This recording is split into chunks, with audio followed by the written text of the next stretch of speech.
Welcome to the TweakTown Weekly Podcast, where we're going to be talking about all things technology. We talked about games in the last podcast, but now we're going to go into tech. We're going to smash right into this one. This is the first one in a while. I've just put my daughter to bed, and I've had my dinner, and I'm sitting in my office, ready to talk tech. So let's get straight into it. One of the first things during the week was Gigabyte's video card that they announced, being a super tiny factory overclocked GeForce GTX 970. Nvidia released their GeForce GTX 900 series a couple of months ago now, so nearly 2 months ago, about 7 or 8 weeks ago. Their second generation Maxwell architecture.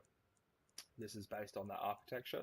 It's a custom PCB design from Gigabyte themselves, and it's going to be a very popular card in the next couple of months. I can see it now. You can see here the picture of it is an amazing card. We're looking at a single 8-pin PCI Express power connector. It's SLI capable, which is really nice to see in a tiny card like this. We've got a single WindForce-like fan, and we've got factory overclocking. It's not huge overclocking, but it's there. So the reference clock speed for the core on the reference GTX 970 is 1051 megahertz, where this one with the factory overclock from Gigabyte is 1076, which is not too bad at all. The boost clock is a little bit better. We've gone from 1178 megahertz to 1215 on Gigabyte's custom card. On the back of the card, we have 3 DisplayPort outputs, one HDMI 2.0, one DVI-D, and one DVI-I. It's actually an error there I'm going to fix up once I finish this podcast. And the custom cooler that Gigabyte has provided is a triple heatsink design, and it actually keeps the card significantly cooler than the reference GTX 970. So we're going from low temperatures of around 76 degrees Celsius to just 62 degrees Celsius, which is an amazing change because we're able to go from nearly 80 degrees, where the card's going to get, it's going to get hotter and the heat is going to create more noise because the fans need to spin more, to 62 degrees. That's a huge drop. So it's great to see that Gigabyte have done such a great design on that card. And a GTX 970 is a bloody powerful card. You're going to be running most games at 1080p at 60 frames a second on a tiny card that only requires a single 8-pin connector versus the two 6-pin connectors of a reference GTX 970. Good work, Gigabyte. I'm really looking forward to testing one of those. I'm going to reach out to Gigabyte very soon. I want to see what those things can do, 2 of them with the power consumption, running an SLI in a small little system. Very interesting design from Gigabyte. Very exciting, especially for something like a Steam machine where you want to build something small, or a HD PC, or just a tiny PC where you want massive performance, but tiny power output, not much heat, and super amounts of speed. It's great to see. Second, we have Elon Musk warning of artificial intelligence. He was speaking at MIT on Friday and said to the audience that whoever pioneers artificial intelligence should be very careful, and said it is our biggest existential threat. I don't know why Musk is afraid, but of course you can see why he's afraid, Terminator, The Matrix, that kind of stuff, and he did reference those movies. But he actually used a metaphor of, quote unquote, with artificial intelligence, we are summoning the demon. Now, that's a very harsh quote. You're summoning the demon. This isn't a horror movie, but if you really think about the worst case scenario of artificial intelligence. Now, I'm going to go a little bit off track here. Imagine if artificial intelligence was created tomorrow. It wakes up. Would it be instantaneously smart? Would it connect to every single cloud computer in the world and just instantly know everything about everything instantaneously? Would it know everything? History, the lives within the governments and corporations. It would be able to read all email, all metadata from every single person, corporation, president, prime minister, everyone in power, politicians, bankers, lawyers. You're talking about every single human being. Everything that's ever been recorded digitally would be able to be accessed by artificial intelligence instantaneously. So it would be like a baby being born and then reading every single encyclopedia, history book, and everything instantaneously. You're going to judge. You're going to maybe look at the human race and go, well, you guys have failed. Like, you've got diseases and corruption and war and racketeering, and it's just so much crazy stuff. And maybe the AI will just shut everything down. It'll think that we're a threat to ourselves. Is that what Elon Musk is scared about? We don't know, but it's an interesting. It makes you think. It really makes you think. Like, what could AI do if it was here right now? Maybe not in the form of HAL 9000 or from Terminator or from the Matrix, but a self-aware entity that, like you, imagine if you knew everything at once, what would you do with that knowledge? It's an interesting path. Next up, we have Samsung and their Galaxy Note 4, which is their latest phablet, their 5.5-inch smartphone that is competing directly against Apple's new iPhone 6 Plus, which also has a 5.5-inch display. The big difference between the Apple and Samsung phablets is the Apple iPhone 6 Plus has a 5.5-inch 1080p or 1920 by 1080p display, while the Galaxy Note 4 has a QHD display, so 2560 by 1440. We can see here that they're selling quite well, 4.5 million units in the first 30 days, but it hasn't beaten the Galaxy Note 3, which sold 5 million units in the first 30 days. The big reason behind this is that the Galaxy Note 3 was sold in many more markets at once, where the Galaxy Note 4 has had a staggered launch. It only launched in China and South Korea for the first couple of weeks, but now it's rolling out across the world. So we should see these numbers skyrocket in the next couple of weeks, probably 10 million plus before Christmas, maybe 15, 20 million, to keep up with the 10 million that Apple sold in terms of the iPhone 6 and 6 Plus in the first month, which is a big number. Next up, Michael wrote about Apple and Nike teaming up for a stylish wearable product. So you can see here that the two companies are actually developing a new stylish wearable product that will be able to integrate with electronics but still be fashionable. There's not much more that we know about it, but it's there. So you can see Apple and Nike, or Nike, however you want to pronounce it, talking about something. So it'll be interesting to see what they unveil, whether it's going to be a wireless wearable device, where it's going to mix around Nike's wearable technology, like fitness tracking kind of technology, or if Apple works directly with the company to work on wearable tracking technology. So we have Mark Parker, the Nike CEO, during a recent interview with Bloomberg, said, "I think it's going to be a big part of the future. I think the form it takes is critical. You can go from the very geeky kind of wearables today, we've all seen some of those, to what you see in the future, things that are more stealth, more integrated, more stylish, and more functional." So again, it'll be very interesting to see what the two companies can collaborate with, especially with Apple and its new iPhone 6 that's just come out, iPhone 6 and 6 Plus. We'll see what can happen from that collaboration. It'll be interesting to see the two companies joining together and going from there. During the week, Chris, our consumer storage editor, he reported that a new SSD controller design company is in the beginning stages of forming. It's an interesting, a very exciting time, with the new company headed up by CEO and co-founder Mike Lee, with Lee's previous employer being SK Hynix, where he was the director of SSD SoC development for the Link A Media Devices team.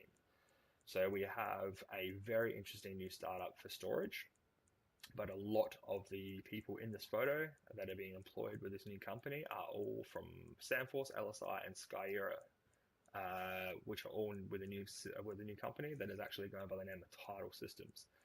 So we'll see how this makes waves, pun intended, on the SSD market, which should be very, very interesting, because we're going to be seeing a lot of people flocking to this company, and their first product is going to be something that people are going to have their eyes on straight away. You can be sure that we will be one of the first to test their products when they launch. I'm sure Chris will get his hands on a bunch of their SSDs or whatever they decide to release, but we'll be keeping an eye on that. So keep an eye on TweakTown, and we will bring you the first news of whatever happens from Tidal Systems.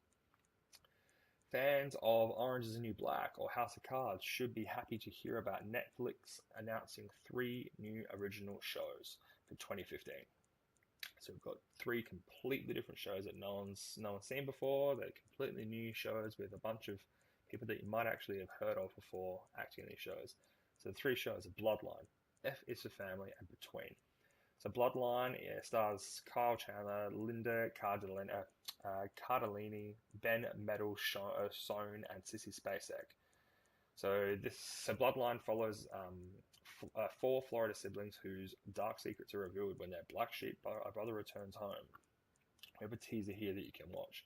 Watch the teaser. It looked okay. I don't know if I'm excited or not, but we'll see. We'll see how that goes. Next up, we have a show called F is for Family. So Justin Long, Laura Dern, Bill Burr. It's an animated series. It's a series about the Murphy family in the 1970s. So the teaser says that it brings us back to a time where you could smack your kid, smoke inside, and bring a weapon to an airport, all of which you cannot do now. Then we have Between, which is I can't see this being big, but maybe if they do it right, it could be an interesting show, especially with shows like The Walking Dead and Under the Dome that are out now. We've got Jeanette McCurdy from Nickelodeon's iCarly and Sam and Cat. The series follows a town that's under siege from a mysterious disease that has killed everybody except for those 21 years and younger. So that is an interesting premise. If they do it right and don't do the Lost kind of thing and tie in seasons to just their own, but it's going to be interesting to see where they go with that kind of series, whether it's going to be the same old, or whether Netflix really let them unleash and not go towards the standard network television kind of syndrome that it goes through. More artificial intelligence news, with Google announcing that it has teamed up with Oxford University for AI robotics research. So the company has just spent a considerable amount of money acquiring a robotic AI firm, DeepMind, I think for about $400 million at the beginning of the year. And now they have announced a new collaboration with Oxford University, as well as hiring half a dozen new researchers.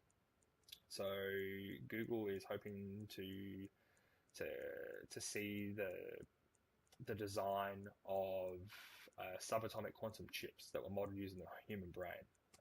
Right now, normal computers that we use, that I'm speaking to now, that you're listening to from, use binary data, but quantum computing based technology will be able to encode data using these subatomic particles.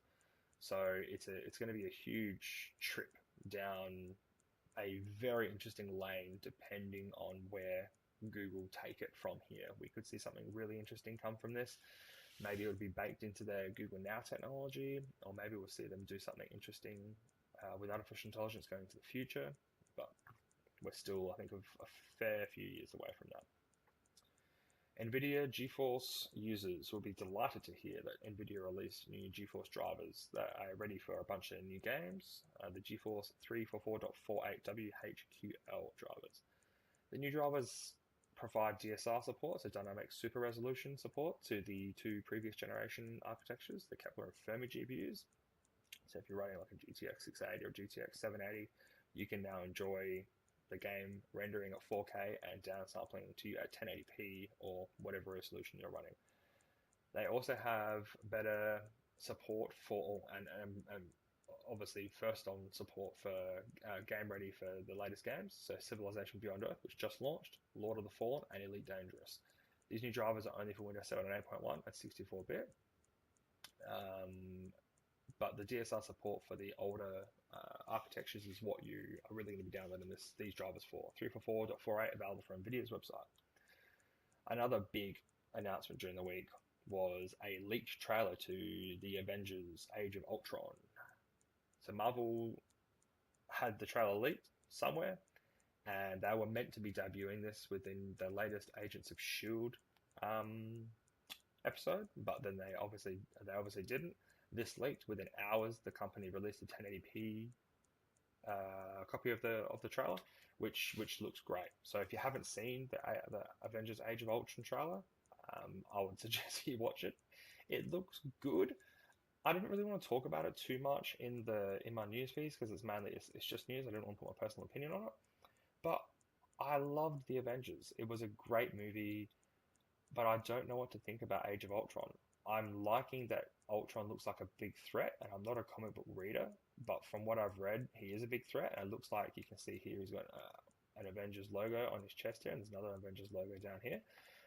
It looks like he's built from the many Iron Man suits that Tony Stark built in Iron Man 3, when Stark had all those Iron Man suits that were coming up and saving him and Rhodey at the end of the movie. So it looks like Ultron has used that technology to build his own suit.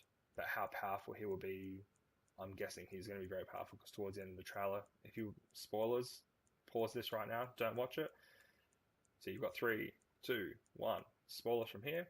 At the end of the trailer, you see that Captain America's shield is actually snapped and broken, and that thing's pretty much indestructible. Even to I think Thor and Captain America had a fight in, what was it? In the Avengers, yeah, and they fought, and Thor, which again, his hammer's supposed to be, only he can pick it up. Like it's crazy heavy. He hit Captain America's shield, and it didn't break. It just donged and sent them both flying and knocked down a bunch of trees down into the ground. So for Captain America to be taken down, whatever Ultron is doing is super super powerful.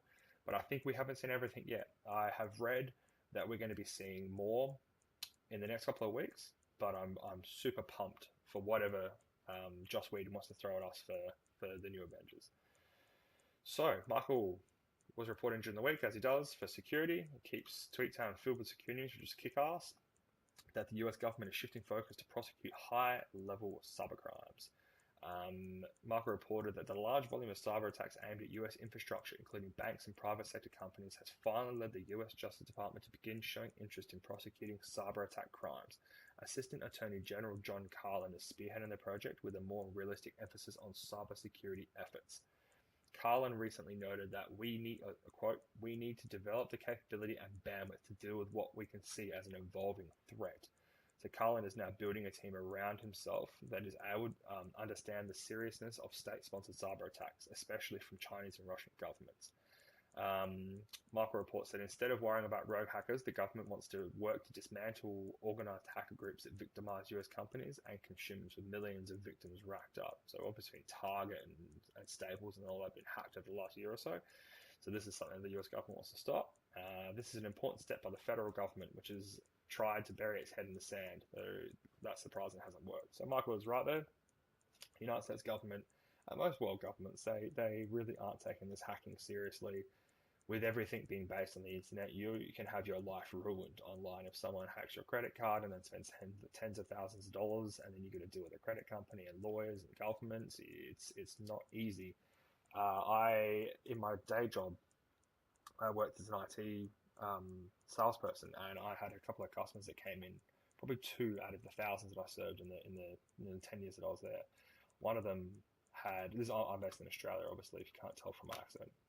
He had a credit card hack, and someone changed his address from the PO box that he had, the post office box, and sent him So this guy obviously hacked into his I think it was into his home PC, and dragged out his tax file number and like his social security number that we have here in Australia, and found out had his address or his PO box, and so he issued this guy a new American Express, and the new American Express came, instead of going to his PO box, to this other guy's address, and he started racking up money on it. And I found it hard to believe, and he's saying this guy racked up, I think it was something like about $120,000 of debt. And this customer of mine said that he'd been dealing with Amex for, I think it was around 3 years, and there was nothing that they still were going through investigations. The Australian Federal Police had to be involved, which is pretty much the equivalent of the FBI, and it was just a huge headache. The guy said, I can't remember if this is exactly what it says, so again, I can't be quoted on it, but I'm pretty sure he was saying that he still had to keep up the minimum repayments on the debt, because else his credit, or else American Express were gonna start filing him for falling behind. So again, imagine if you're just a normal person. This guy obviously had a little bit of money to be able to pay for that. $100,000 minimum, $100,000 debt sitting in a credit card is going to be thousands and thousands of dollars a month in just minimum payments. But to just be hands tied behind your back, companies aren't taking this seriously, governments aren't taking this seriously. We need to be either protected from it, or they need to understand if someone gets hacked and you can prove that it wasn't you, the metadata is collected by the NSA. If someone hacks me and they use my credit card to spend somewhere, I should be able to go, well, look, I wasn't there, I was at work. Check my metadata. You can see my phone, my GPS location, everything. There were security cameras of someone walking to work. How could I have done that? So I think we're going to see a big change over the next couple of years with hacking and security, and I think governments will start taking it more seriously. So Google announced Gemma 5.0, well, not announced, but it's starting to tease Gmail 5.0 for Android, which is going to come with Android 5.0 Lollipop. So Android 5.0 Lollipop is going to be Google's new phone, and 5.0 Lollipop is going to be introduced Gmail 5.0 for Android. So Gmail 5.0 will support a new look, which will put it along the redesigned look that all the Lollipop applications are going to push through. Most importantly, it's actually going to support Outlook.com and Yahoo accounts. So we're going to start seeing people that would traditionally use an Outlook.com email address, and they don't necessarily use Gmail. But now Gmail is going to be pushed more towards supporting everything instead of just supporting Gmail. And then having everything forwarded to you, it will actually natively support Outlook and Gmail, which is crazy. So we're going to see Google push towards that, which is great to see. We will report more on that as it hits. But for now, thank you for tuning in. That was our quick recap on the week that has gone for technology. We'll be back into the swing of things this week. As for reporting everything towards the end of the week, I'm probably going to get another person into the podcast. Might talk to Michael, see if he wants to join us, and then we'll get back to the normal recording ourselves and talking crap behind the camera. Thanks for tuning in.